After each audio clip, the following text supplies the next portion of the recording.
War strips life down to the bare essentials: water, shelter, and food. On the front lines of World War II, soldiers often found themselves in frozen forests, bombed-out cities, or muddy trenches with rations that had run dry. Hunger was not just uncomfortable, it was life-threatening, and men learned quickly that survival meant creativity. Out of desperation came a set of food tricks that were as brutal as they were ingenious. These weren't meals in the way we think of them today, but improvised hacks that turned scraps, substitutes, and foraged material into enough energy to keep moving, fighting, and surviving. For the next few minutes, you'll discover what really happened when soldiers faced empty tins and growling stomachs. These aren't myths or polished stories, they're survival methods pulled from diaries, field manuals, and eyewitness accounts. By the end, you'll understand not just what they ate, but how these practices shaped endurance in the harshest conditions. Bread was a universal ration staple, but it rarely came in sufficient quantity. Soldiers developed methods to stretch it further by mixing in sawdust, ground acorns, or even powdered straw. This wasn't about taste, it was about making the loaf heavier, so a unit of men could each get a piece. German troops under blockade conditions were especially known for these fillers, turning bread into something more like a dense brick than food. While it had little nutritional value, it gave the stomach something to work on and dulled the gnawing edge of hunger. When rations dwindled, soup became the go-to trick because almost anything could be boiled to extract flavor. Soldiers would scrape meat off discarded bones, boil potato peels, or even use weeds pulled from roadside ditches. In the Russian front, nettles and sorrel became common ingredients. American GIs in the Pacific sometimes stretched canned rations into a group meal by thinning them with water and tossing in wild greens or rice scrounged from villages. The result was watery and bland, but, the heat of soup delivered psychological comfort as much as calories. Caffeine was a lifeline for exhausted troops, yet, honestly, actual coffee beans were scarce. Substitutes filled the void. Roasted barley, chicory root, and even ground acorns were brewed into dark, bitter drinks that at least resembled coffee in appearance and aroma. In occupied Europe, ersatz coffee became a standard issue while in the field. Soldiers burned crusts of bread until blackened and steeped them in hot water to mimic the taste. These substitutes carried little stimulant effect, but, the ritual of drinking a warm bitter liquid kept morale alive. It was one of the harshest realities of wartime hunger. Transport animals, especially horses, often ended up on the menu. Cavalry units, when cut off from supply lines, slaughtered their own mounts for food. In besieged cities like Leningrad, horse meat became a critical source of protein, with every part used, from steaks cut off flanks to soups made from bones and hooves. Soldiers admitted the emotional toll was heavy, but survival demanded practicality. For many, the first meal of horse marked a brutal step into the full realities of war. In the absence of flour or bread, men turned to raw grain.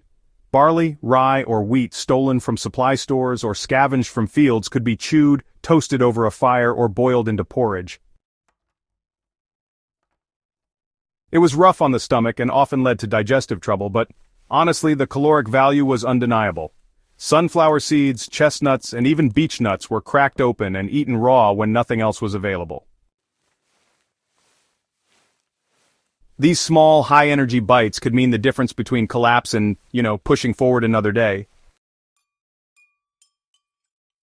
Fat was a soldier's gold, honestly, more valuable than sugar or meat in terms of pure survival. A single tablespoon of animal fat could provide as many calories as a slice of bread, and, men learned to really prize it.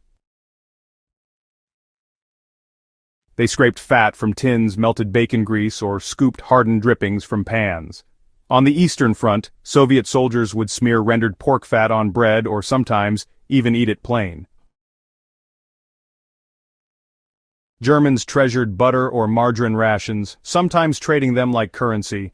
The fat hack was about efficiency, dense energy that kept the body burning in cold conditions. As shocking as it sounds, rats, mice, and insects became survival food in extreme conditions. In besieged Stalingrad, diaries record soldiers frying rats over open flames. In the Pacific jungles, troops learned from locals how to roast beetles or chew on termites for protein.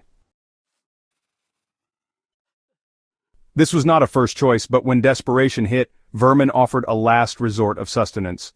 For many it was a psychological barrier as much as a physical one, but hunger overrode disgust.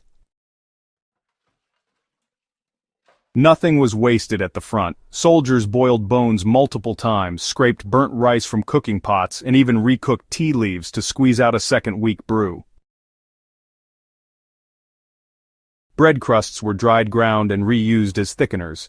In German prisoner camps, men made ersatz meals by combining scraps of vegetables, stale bread, and even potato peelings into makeshift patties fried on improvised stoves.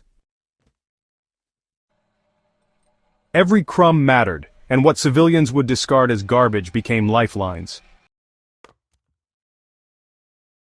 These brutal tricks weren't glamorous, but they highlight the raw resourcefulness that war forced upon men.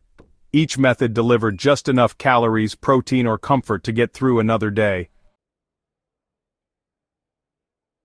Many of these foods carried little nutritional value by modern standards, but they filled stomachs, maintained morale, and, most importantly, bought time until proper rations could be restored. For soldiers, food was never just about taste. It was survival, and honestly, the ability to adapt, to see a weed as soup or a crust as coffee, was often what kept a unit alive. These methods show us how thin the line was between endurance and collapse. Today, many of these tricks live on in small ways. Chicory coffee is still enjoyed in parts of Europe and the American South. Bone broth, once a necessity, has become a health trend. Even the idea of stretching meals with fillers like oats or vegetables remains a practice in frugal kitchens. What began as desperation cooking has, in some cases, turned into traditions. But for the men who lived it, these foods were not cultural curiosities. They were the blunt reality of life at the front, where hunger had no patience for delicacy. Their resourcefulness left a record of human resilience that still speaks to us. When everything is stripped away, the instinct to survive finds a way. If you found this dive into the hidden world of wartime food survival valuable, make sure to subscribe to In the Beginning and share this video with fellow history enthusiasts. By spreading these stories, we keep alive the lessons of resilience and endurance that defined an entire generation.